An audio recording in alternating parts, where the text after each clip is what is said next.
আজকের খেলার খবর। চ্যাম্পিয়ন্স ট্রফিতে বাবরের জন্য নতুন ভূমিকা ঠিক করেছে পিসিবি। ওয়ানডে র্যাঙ্কিংয়ে তিনি এখন বিশ্বের প্রথম ব্যাটসম্যান। স্বাভাবিকভাবে দলের ব্যাটিংসের গুরুদায়িত্বও তার কাঁধে। গুরুত্বপূর্ণ টুর্নামেন্টের আগে এমন একজন ব্যাটসম্যানের পজিশন বদলানো যথেষ্ট ঝুঁকিপূর্ণ বটে।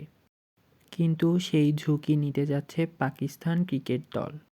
চ্যাম্পিয়ন্স ট্রফিতে দলের ব্যাটিংসের প্রাণভোমরা বাবর আজমের ব্যাটিং পজিশন বদলাতে যাচ্ছে তারা। এমনকি তাকে তারা যে পজিশনে খেলাতে চায় সে পজিশনে বাবর সর্বশেষ ব্যাটিং করতে নেমেছিল ৯ বছর আগে। পাকিস্তানের ক্রিকেট দল বাবরকে মূলত ৩ পজিশন বা ওয়ান ডাউন থেকে ওপেনিংয়ে নামাতে যাচ্ছে। ১৯ ফেব্রুয়ারি থেকে ৯ মার্চ পাকিস্তান ও সংযুক্ত আরব আমিরাত দুবাইয়ে অনুষ্ঠিত হবে চ্যাম্পিয়ন্স ট্রফি। এই টুর্নামেন্টে চোটের কারণে খেলতে পারছে না পাকিস্তানের সম্ভাবনাময় তরুণ ওপেনার সাইম আইয়ুব। এখন তার জায়গায় ফখরুজ্জামান এবং সঙ্গে সৌদ শাকিল কিংবা বাবরের ওপেনিং করার কথা জানিয়েছে পিসিবি।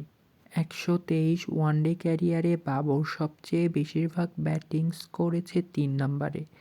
এই পজিশনে ১০৪ ম্যাচ খেলে ৭.17 গড়ে বাবর করেছিলেন ৫,৪১৬ রান।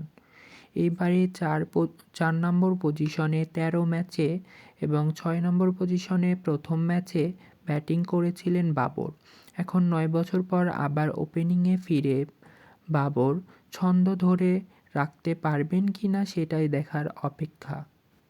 ক্রিকেট এবং ফুটবল নিউজ সম্পর্কিত যে কোনো তথ্য বা আপডেট পেতে হলে অবশ্যই চ্যানেলটি সাবস্ক্রাইব করবেন এবং পাশেই থাকবেন। ধন্যবাদ।